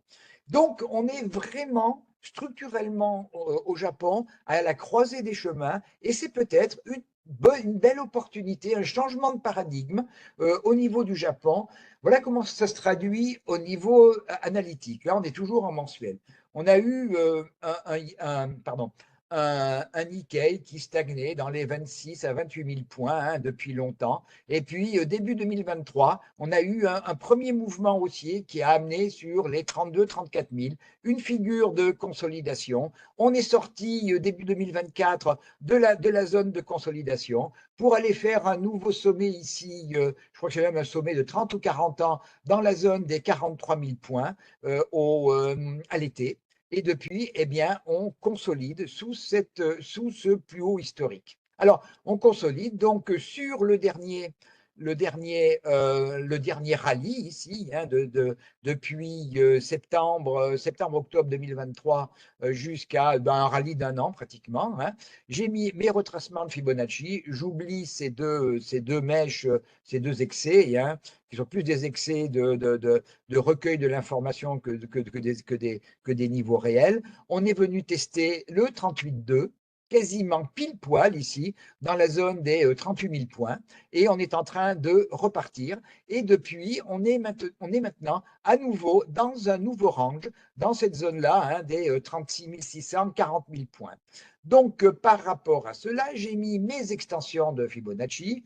La première extension, si on fait un nouveau sommet historique au-dessus des 42 300, le premier niveau, c'est le 61,8 dans la zone des 45 000. Et quand on fait un 38,2 en consolidation, l'objectif de l'extension, eh bien, c'est le 78,6, c'est la zone des 47 000. Donc, si le yen confirme le franchissement d'abord, la sortie haussière de son range, premier point, eh bien, le retest du sommet historique, puis mes niveaux à 45 et 46 000 et 47 000 points. Ce schéma serait invalidé si on venait à casser eh bien, le 38,2, la zone des 37 900 points. À ce moment-là, ce schéma aurait du plomb dans l'aile, complètement. Alors, on va regarder uniquement, avant de passer sur la plateforme, les matières premières. Euh, je vais expliquer pourquoi je pense qu'elles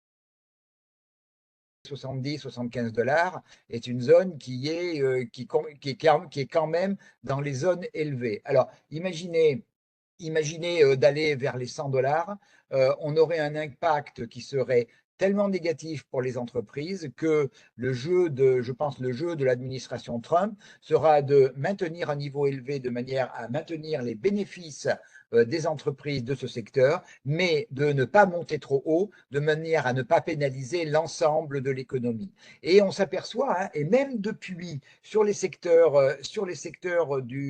les grands secteurs US, eh bien, sur le plan analyse technique, on ne retrouve pas la poussée que l'on a eue sur les autres secteurs dont j'ai parlé depuis le mois de novembre. On n'a pas de poussée. Pour l'instant, le monde économique, le monde boursier, l'attitude des investisseurs n'anticipe pas, c'est pas moi qui le fais, hein, globalement, le marché n'a pas l'air d'anticiper, eh bien, parce que le mieux serait certainement l'idée du bien. Loïc me demande ta vision sur l'eurodoll. Je l'ai indiqué tout à l'heure, hein, un dollar fort et je pense que l'on aura le test ou peut-être même la rupture de la parité. Alors quand, je ne sais pas, hein, mais je m'attends au minimum à un test de la parité. Il me paraît un peu inéluctable. Donc, les matières premières. Donc, on a l'indice des matières premières, le CRB, en vision mensuelle. Donc, évidemment, très forte poussée depuis la période du Covid, hein, jusqu'à début 2022, hein, même un petit peu plus tard que les actions. Et on est venu là en consolidation sur un niveau faible, puisque vous voyez que enfin, faible, un niveau de 38,2, qui est tout à fait le fait de tenir sur une zone de 38,2 et de rebond sur le 38,2 est une des caractéristiques des mouvements haussiers. C'est un niveau de consolidation qui, si quand on revient sur le 38,2, on retrouve suffisamment d'acheteurs pour repartir, ça veut dire que notre tendance haussière, elle est saine. Et c'est le cas actuellement. Et donc, je m'attends à ce que les matières premières restent dans un schéma élevé, donc restent entre guillemets chères. On voit également, là, je suis en Ishimoku, que le nuage mensuel on n'a jamais eu de clôture dans un nuage qui est lui-même haussier. Et ce nuage, pendant toute l'année 2025, il va rester à peu près dans les niveaux actuels, ce qui correspond quand même, hein, on était le plus bas, pendant longtemps, on était sur le niveau par rapport à ce schéma-là, parce que j'ai pris un ETF, hein, j'ai pris un ETF qui était sur la zone des 14,50, on est monté, on a doublé à 28,50, on revient quand même dans la zone des 22-23. Donc on est quand même dans une zone haute et avec de fortes protections à la baisse. La première, c'est le nuage, et la deuxième, c'est cette grosse zone ici entre les index 21,42 qui est le 38,2 et ce plat de SSB futur ici. Et regardez à quel point Ishimoku marche bien, à quel point ce niveau a fait support extrême dans la zone des 20,44. Donc, je m'attends à qu'on se maintienne au-dessus du nuage parce qu'on a des supports qui sont très forts. Alors, on va passer maintenant sur la plateforme sur laquelle je vous ai proposé quelques actions, hein, comme ça, qui sont dans la droite ligne de ce que je vous ai proposé, de ce que me dit l'analyse technique pour 2000 de l'année prochaine, de cette année 2025. Donc, je vous ai indiqué 3 secteurs où j'étais positif en Europe, c'est-à-dire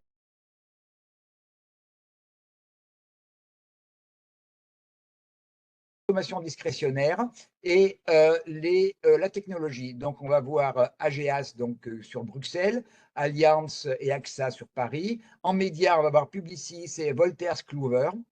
Vous connaissez peut-être pas Wolters Kluwer. Elle a un schéma analytique qui me plaît bien. C'est une société dans le secteur des médias hollandaises, une société qui fait à peu près 5 à 6 milliards de chiffre d'affaires. Elle est à la fois sur le numérique et sur le papier. Et surtout, c'est ce que j'appelle une tirelire. C'est une société qui sort tous les ans 1 milliard de résultats. Et puis, dans les services financiers, on va regarder Euronext. Et en consommation discrétionnaire, on va voir Booking Holding et Marriott. Et en techno, je ne sais pas si c'est la plus représentative, mais c'est en tout cas elle qui présente un schéma d'analyse technique qui est tout à fait intéressant. C'est Tesla. Alors, on va passer sur la plateforme. Voilà.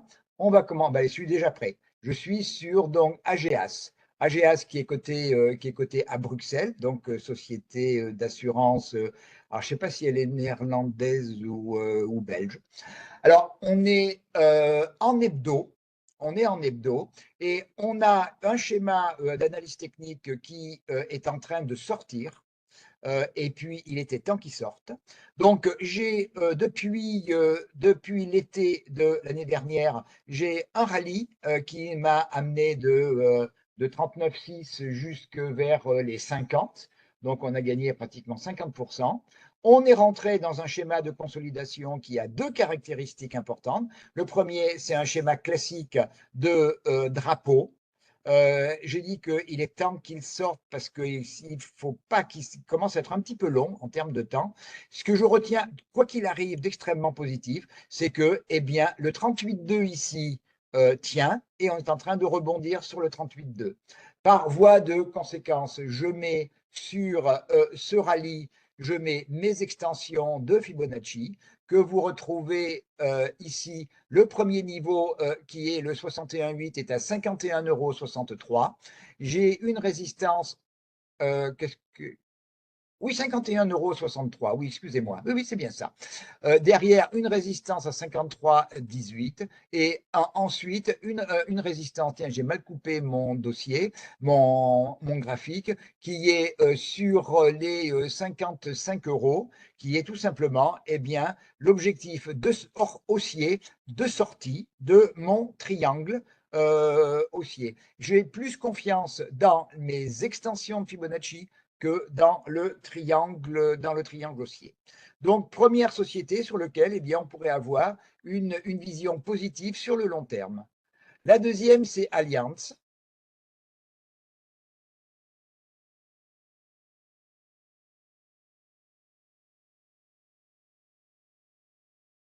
Que je mette bien mes échelles pour que vous voyez bien.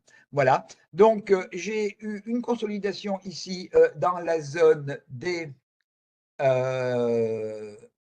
200, j'arrive pas à lire, 237 €. 237 €. Un rallye qui nous a amené, donc toujours de l'été, à 305 € au mois d'octobre.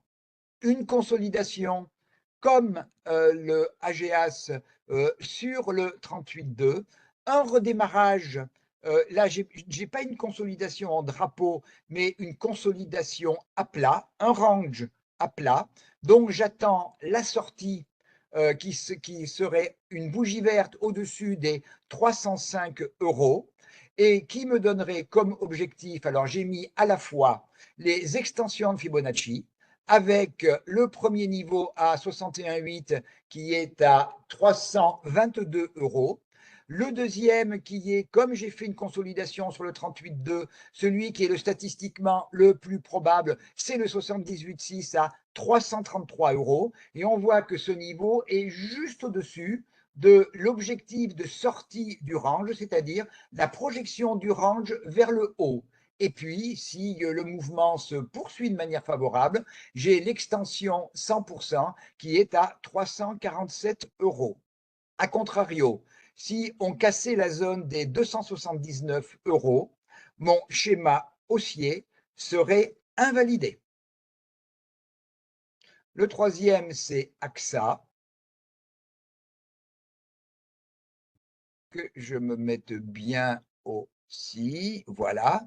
Donc, AXA, je suis. Hein, donc, ce que je vous montre, hein, c'est de l'hebdomadaire. Hein, il n'y a pas du tout aujourd'hui de daily, puisque je regarde plutôt un schéma long terme. Alors, déjà, AXA, j'ai une droite de tendance haussière hein, de long terme, qui est de très long terme, puisqu'il faut remonter à 2022. Hein. Donc, j'ai une droite de tendance haussière qui est extrêmement propre, qui fonctionne extrêmement bien. J'ai une tendance haussière qui se développe de manière tout à fait caractéristique. Un plus haut, un plus bas, un plus haut que le précédent, un plus bas, plus haut que le précédent, un nouveau plus haut que le précédent, un nouveau plus bas que le précédent. La tendance haussière, elle est parfaite. Donc, j'ai le dernier rallye ici à consolider sur à consolider sur 32. On est reparti à l'heure actuelle et mes niveaux d'extension, le premier niveau, il est de retrouver le schéma, le niveau haut, à savoir 36,66 €, puis le 78 à l'extension 0,78 à 37,93 et l'extension 100% à 39,53 €. Et à contrario, si on venait à casser ici la zone des 32 €, eh bien, ce schéma haussier serait complètement serait invalidé. On va passer les services financiers Euronext. Alors Euronext, j'ai presque un peu de mal à dire quoi que ce soit, si ce n'est que eh bien, c'est une dynamique haussière tout à fait forte. Je n'ai même pas, quasiment pas de retracement. Je suis ici sur eh bien, une résistance, mais le schéma d'Euronext est un schéma qui est, je suis toujours en hebdomadaire, et qui est totalement haussier. Il n'y a rien qui vient remettre en cause. Donc, ce qui veut dire que dans ce schéma-là, tout contact avec la droite de tendance, enfin du canal, la droite basse est un niveau d'achat et que tout contact avec le haut peut être un niveau de vente. Mais pour l'instant, il n'y a rien qui vient véritablement remettre en cause. On est dans la zone des 108, 110 €. On aurait un premier niveau dans la période qui vient à voir en janvier, février, si on vient ou comment on vient retester la branche basse. Ce serait éventuellement la rupture de la branche basse, la rupture de cette zone de polarité sur les 103 € qui pourrait nous amener, et là, ce serait un niveau délicat, ce serait un niveau d'invalidation, c'est la zone des 97 €, puisqu'on a un petit schéma de consolidation ici, et on pourrait considérer que cette zone des 97 €, c'est le dernier plus bas dans la tendance haussière. Si on venait le casser, on invaliderait ce schéma haussier.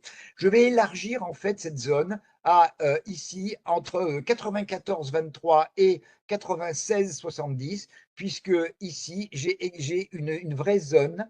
Je vais même d'ailleurs la visualiser ici, cette zone. Bon, je ne vais pas changer la couleur.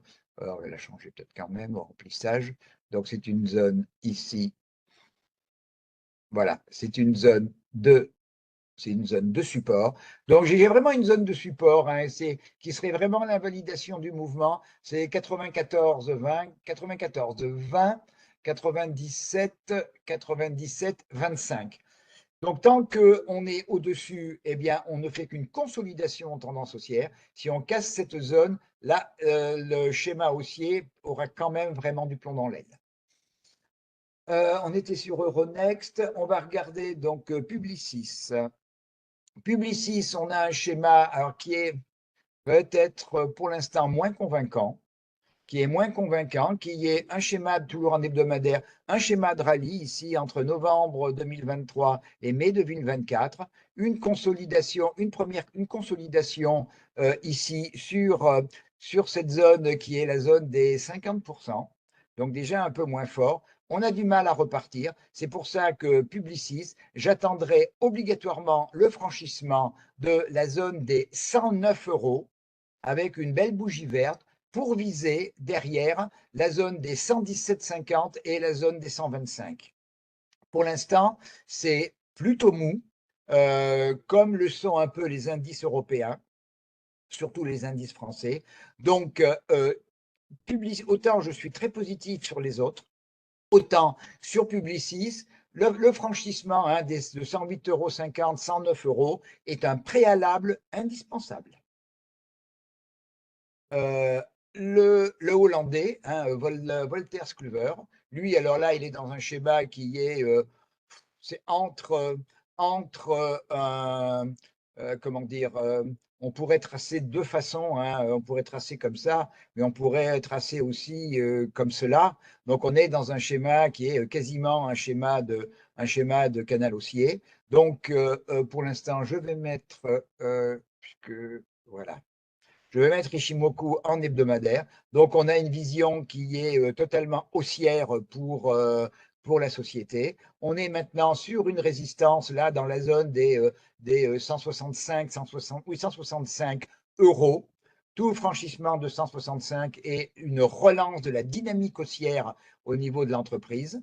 On voit quand même que depuis quelque temps, eh bien, on a un peu plus de contact ici entre, comment dire, c'est pour ça que j'avais mis un deuxième élément, comment dire, de biseau.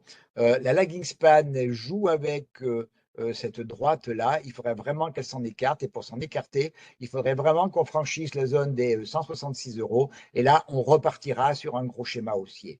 A contrario, si on venait casser la Kijun plate ici, la zone des 155 €, à ce moment-là, la tendance haussière serait un peu en danger, et c'est le contact avec le nuage qui déciderait soit d'un rebond, et si on rebondit sur le nuage, eh bien, le franchissement de la Kijun plate donnerait un signal haussier. Il me reste à vous montrer Booking. Booking, bon, le schéma, lui, il est complètement haussier. Je n'ai même pas de consolidation. Donc, la tendance, elle est complètement haussière. Si je n'ai même pas d'objectif véritablement à vous indiquer, c'est pas ça que je voulais faire, c'est ça. C'est difficile de trouver des éléments d'objectif parce que pour l'instant, on consolide. On peut essayer de le faire. Voilà, on peut essayer. Si on tient sur le 23,6 ici, le schéma 23,6, à ce moment-là, on peut donner des objectifs avec les, les extensions de Fibo.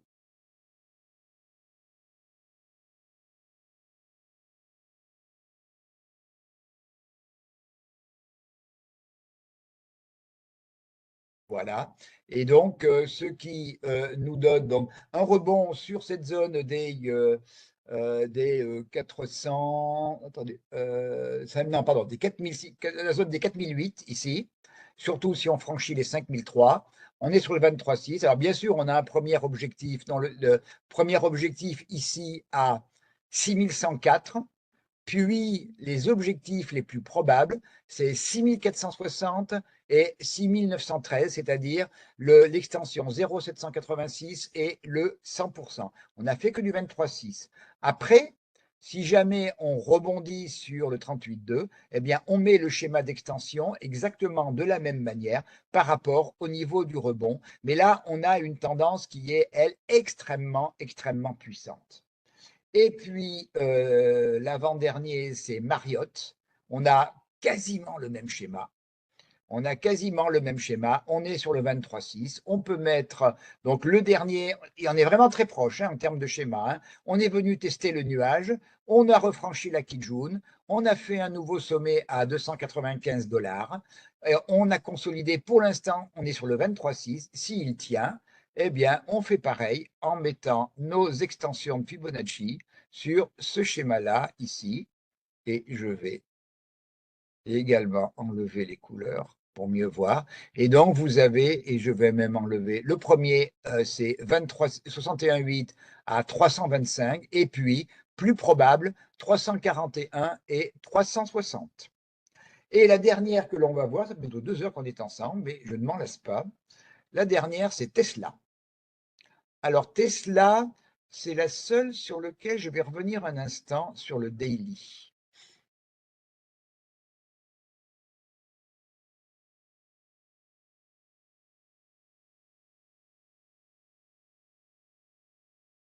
Puisque Tesla, on est plutôt là dans un schéma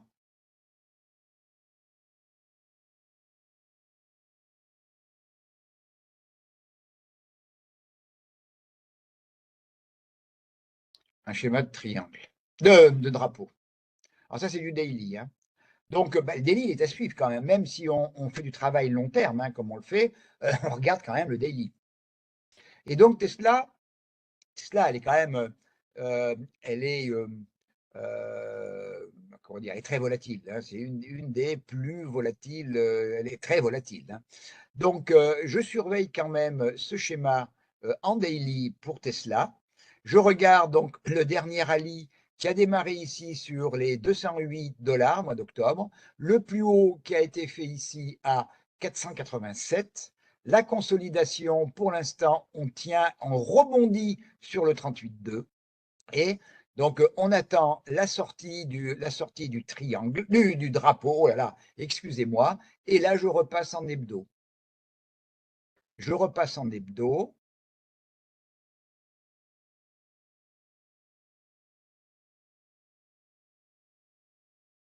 Voilà.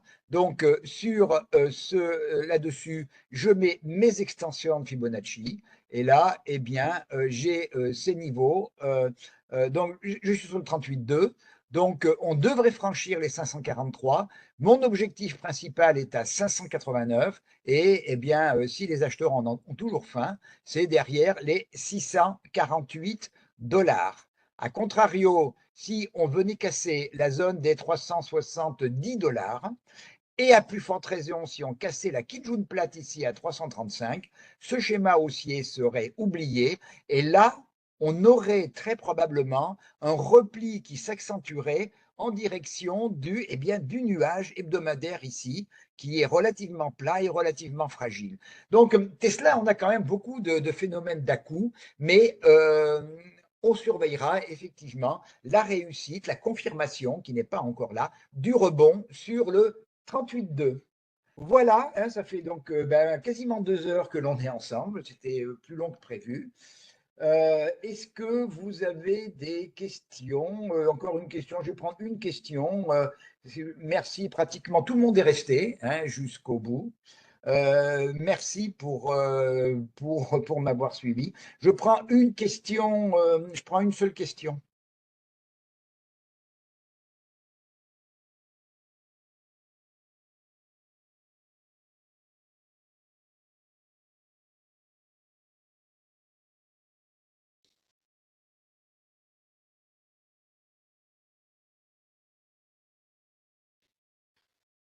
Alors, Jean-François me demande santé, je pense que c'est mid-cap, marché émergent et value ont été délaissés en 2024. Donc pour vous, pas de retournement en leur faveur en 2025, vous me surprenez. Alors, je n'ai pas dit ça. Ce que j'ai dit, c'est que je donne la préférence au niveau des États-Unis au marché, au secteur de croissance. Je n'ai aucun secteur négatif et mes secteurs de value sont plus des secteurs de moindre progression. En Europe, je donne un peu plus pour des raisons claires de croissance plutôt atone et de recherche de rendement, au contraire, à un secteur de la value. Alors, je ne l'ai pas ici, je l'ai sur un autre élément. Je regarde très régulièrement sur l'Europe la courbe qui est la value divisée par le growth. Donc, les secteurs de value divisés par les secteurs de croissance. Et pour l'instant, depuis quelques mois, ce sont les secteurs de value qui sont en train de repartir vers le haut. Donc, je pense que la value en Europe va mieux s'en sortir en 2025 que la croissance. Ensuite, les marchés émergents, c'est un terme qui pour moi ne veut pas dire grand-chose, hein, que je voulais expliquer, parce que est-ce que vous estimez, vous, que l'indice coréen et l'indice brésilien, c'est exactement la même chose, et l'indice turc? Pour moi, non. Donc, ce n'est pas un domaine qui pour moi est un domaine, comment dire, homogène. Vous avez des pays les plus émergents, je dirais un petit peu les plus faibles, hein, ceux de l'Asie du Sud-Est ou les Africains ou autres, qui vont être pénalisés par le niveau du dollar et celui des matières premières. Et ceux qui sont plutôt producteurs de technologies comme la Corée, Taïwan ou autres, qui sont quand même plutôt dans ces éléments-là, eh bien, eux vont continuer à se placer du côté des éléments de croissance. Alors, Loïc me dit le luxe devrait se reprendre milieu d'année si la Chine se relance. Il faut attendre. Pour moi, il faut attendre. Le luxe est reparti ces derniers jours. Il coince Hermès, qui est celle que je suis de manière que je connais le mieux. On est venu sur les plus hauts, on est venu s'écraser sur une résistance. C'est des secteurs où on peut racheter les figures de retournement haussiers sur les consolidations avec des stops extrêmement prudents. Et il faudra effectivement attendre les résultats de ce premier plan de relance du gouvernement chinois. Comme tu le dis, Loïc, il faudra quelques mois pour le voir. Le gouvernement certainement en tirera aussi les conclusions, pourrait en cas de besoin relancer un deuxième plan. Donc, comme tu le dis, le fait de voir ça pour le milieu de l'année me paraît quelque chose me paraît logique. Voilà, je vais maintenant vous remercier de votre attention, d'être restés aussi nombreux jusqu'à la fin.